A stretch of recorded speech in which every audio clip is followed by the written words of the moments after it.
एक साल पहले आयुष्मान आशिकी चंडीगढ़ में हो रही थी। ये दिल्ली में क्या हो रहा है?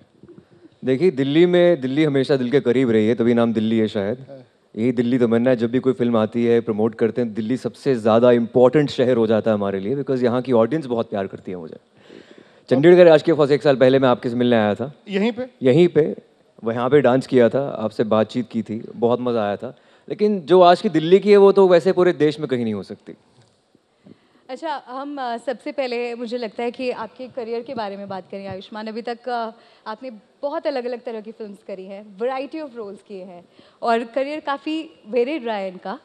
तो आप इतना जो रिस्क लेते हैं, आई डोंट नो, हो सकता है बहुत लोगों को पता भी हो, but Ayushmann has been voted one of the most influential people of the world because of the kind of films he does. और जिस तरह के आप सोशल इश्यूज उठाते हैं, इतना आप रिस्क लेते हैं, how do you manage that risk and do you feel any kind of pressure? I always thought कि मैं बहुत अनकन्वेंशनल हूँ। I started with a very unconventional film. तो मुझे पता था कि जो मेरी जर्नी होगी बहुत अनकन्वेंशनल होगी और इन्हीं सब्जेक्ट्स को लेकर, विषयों को लेकर मैं आगे बढ़ सकता हूँ, क्योंकि अगर मैं नहीं करूँगा तो कौन करेगा। एक जॉनर एक तरीके से तैयार हो गया था एंड आई एम ग्लैड कि वो लोग उसे वैलिडेट कर रहे हैं, एक्नॉलेज कर रहे हैं, और वही मेरी जर्नी रही है। नहीं, क्रिकेट में होता है ना हमारे, वो 360 डिग्री। AB डिविलियर्स थे, अब लोग कहते हैं सूर्य कुमार यादव हैं। तो ये आप 360 डिग्री कहाँ से कर लेते हैं? बिकॉज ठीक है, कहना आसान होता है कि चलो मैं कोशिश कर लेता हूँ, विकी डोनर भी कर लेता हूँ, अंधाधुन भी कर लेता हूँ, जोर लगा के हाइशा भी कर लेता हूँ, चंडीगढ़ करे आशिकी भी कर लेता हूँ, एक्शन हीरो भी कर लेता हूँ। ये सारे हुक्स एक साथ कैसे हो जाते हैं? सूर्य कुमार यादव और मेरा डेट ऑफ बर्थ सेम है एक्चुअली। 14 सितंबर, या तो मैं भी बहुत बड़ा फ़ैन हूँ उनका। साल तो नहीं सेम? साल सेम नहीं है, लेकिन 14 सितंबर बर्थडे सेम है। I get really inspired by him. In fact जिस तरह के वो क्रिकेट खेलते हैं, मैं भी चाहता हूँ हर तरह के सब्जेक्ट्स को सामने लेकर आया जाए जो बॉलीवुड की कमर्शियल टेक्स्ट बुक से बाहर हो। वैसे सब्जेक्ट्स जो जिन्होंने सोचा ना हो कि बड़े पर्दे पर लोग देख सकें, उसके बारे में बात कर सकें, एक कॉन्वर्जेशन स्टार्टर जो हो, मैं वैसे सब्जेक्ट करना चाहता हूँ। अच्छा आयुष्मान, आप जिस तरह की फिल्म्स करते हैं, बहुत गट्सी टॉपिक्स होते हैं, सोशल इश्यूज आप उठाते हैं, बट वो सोशल इश्यूज ऐसे होते हैं जो सोशल स्टिग्मास, टैबूज, लाइक लोग उसके बारे में खुलकर इतना बात नहीं करते हैं। शायद आपकी कुछ फिल्म्स ऐसी भी हैं जो परिवार शायद एक साथ बैठकर ना देख सके। ये आपको चैलेंजिंग नहीं लगता है? ऑफ कोर्स बहुत चैलेंजिंग लगता है। Like Doctor G for example got an A certificate, जो सोचा नहीं था हमने, क्योंकि वो ऐसी फिल्म है जो पेट्रियार्की पर कटाक्ष करती है, फेमिनिज्म को बढ़ावा देती है, और एक नारी प्रधान फिल्म है एक तरीके से। जितनी भी कैरेक्टर्स उस फिल्म के अंदर हैं वो एक स्टेटमेंट देते हैं। तो या इट्स वेरी इंपॉर्टेंट कि ऐसी फिल्में ज़्यादा से ज़्यादा लोगों तक पहुँचे जाएँ। जानबूझकर इसकी जो सेटिंग होती है मिडिल क्लास होती है, जो अर्बन सेटिंग वाली फिल्में होती हैं, ऑब्वियसली उसमें ये सब्जेक्ट्स जो होते हैं वो एक्सेप्ट हो जाते हैं। एक conventional traditional middle class setting में अगर ये मुद्दा उठाया जाए तो वहाँ पर क्वेश्चन किया जाता है, इसलिए फिल्म की कहानी बनती है। तो दैट्स द रीज़न कि कोशिश यही रहती है कि ज़्यादा से ज़्यादा लोगों तक ये पहुँचे कहानी। जैसे सोशल इश्यूज पर फिल्म्स बनती हैं, लेकिन आप मूवी दर मूवी वो रिस्क लेते हैं। ऐसा नहीं कि आपने 4 कन्वेंशनल फिल्म्स की और फिर आपने एक सोशल मुद्दा उठाया। आपकी हर मूवी में एक नया एक्सपेरिमेंट होता है।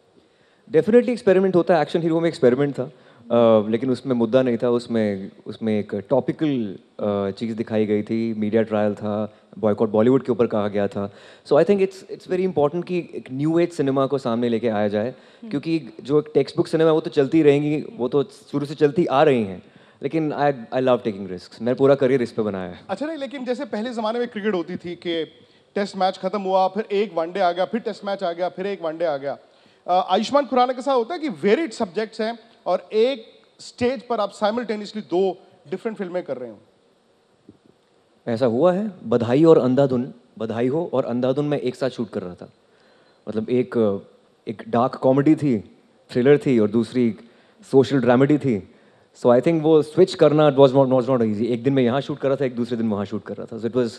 तो चादर कौन सी आप ओढ़ते थे और उतार देते थे? Andhadhun was tougher in a way, because उसमें पियानो सीखना था, बट रिलेटेबल इसलिए था क्योंकि मैं खुद म्यूजिशियन हूँ, तो मज़ा आया करके। एंड श्रीराम राघवन ऐसे डायरेक्टर हैं जो स्क्रिप्ट कभी नहीं लिखते हैं, स्क्रीन प्ले स्टोरी उनके दिमाग में होती है, और सुबह जब आप सेट पर आते हैं तो आपको स्क्रिप्ट दी जाती है, ये डायलॉग्स हैं आपके। तो काफ़ी सीन्स उसमें ऐसे थे जो इम्प्रॉम्प्टू हम कर देते थे, मैं, तब्बू और राधिका आप्टे, जितने एक्टर्स थे उसके अंदर। It was just like a stream of consciousness going on. अच्छा, जैसे क्रिकेट में टीम में जब कोई ऑलराउंडर खिलाड़ी होता है, उसकी तो एक आप भी अपनी क्रिकेट को ले आई हैं, ले आई, आपने ही शुरू किया था। वो भी क्रिकेट खेले हैं। हाँ, मैं तभी तो मतलब क्रिकेट से ही जुड़ा हुआ है। जैसे टीम में जब कोई ऑलराउंडर खिलाड़ी होता है तो उसकी एक अपनी पहचान होती है और उसकी टीम में खासी अहमियत होती है। बॉलीवुड की टीम में अगर बात करें तो आयुष्मान आप एक ऐसे खिलाड़ी हैं जो आप एक वर्सेटाइल एक्टर भी हैं, यू सिंग सो वेल, माशाल्लाह आपका डांस भी लाजवाब है, वीजे भी आप रहे हैं। तो do you think that it gives you an edge over your contemporaries? I think I have to do these things because I am not a conventional actor. ये मुझे करना ही पड़ेगा। जैसे मैंने बोला कि मुझे पता है this lot of self awareness in me कि मैं अनकन्वेंशनल हूँ और मुझे अनकन्वेंशनल चॉइसेस लेनी पड़ेंगी और मुझे एक ऑलराउंडर होना पड़ेगा। मैं इस मुंबई से नहीं हूँ, चंडीगढ़ से आया था सपने लेकर और हमेशा प्लान बी सी डी होता है मेरे पास क्योंकि I think that's very practical. मैं बहुत ही प्रैक्टिकल इंसान हूँ but at the same time क्योंकि थिएटर किया है, थिएटर में खुद गाने बनाते थे, लिखते थे, स्क्रिप्ट लिखते थे, परफॉर्म करते थे, सो उसका बहुत फ़ायदा हुआ। आई think it's an extension of my theatre personality. Vicky donor किस साल आई थी? 2012। कितने साल हो गए? 10 साल। मैं आपको बता दूं कि एजेंडा आज तक के भी आज 10 साल हो गए। अरे वाह। 2012 में इसी मंच पर एजेंडा आज तक का आगाज हुआ था और मुझे याद है कि शाहरुख खान आए थे, उसमें शाहरुख खान थे और मैं वहां पे खड़ा था कहीं पर और मैंने, क्योंकि डीडीएलजे तो हर कोई देखता ही था, वो उस टाइम पे क्या था थिएटर्स में होता था, अगर आगे लड़की बैठी है तो पीछे से लड़का बोलता था, वो जब सीन आता था पलट, तो मैंने वहां से उनको पूछा था पलट सीन के बारे में। सबसे पहले उन्होंने कहा कहाँ है विक्रांत तू? मेरे साले का नाम भी विक्रांत है, मुझे बस इतना याद है। लेकिन मैंने सुना आप शाहरुख खान के भी बहुत बड़े फैन हैं। जी बहुत बड़ा फैन हूँ उनका मैं। उनको देखकर ही एक्टर बनाऊँ। पलट सीन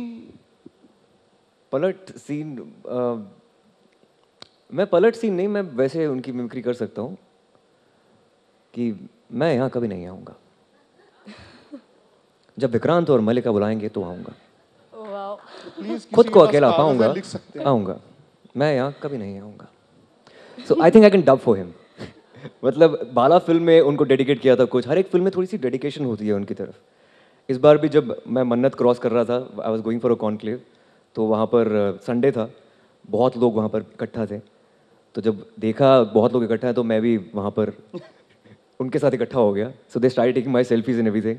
बट ये मैं शुरुआत में किया था एक बार, जब मैं भी लड़कियों के साथ खड़ा हो जाता था मन्नत के सामने, लेकिन अब वहाँ जाता हूँ तो मुझे अटेंशन मिल जाती है उनकी वजह से, क्योंकि मैं उनका सबसे बड़ा फ़ैन हूँ।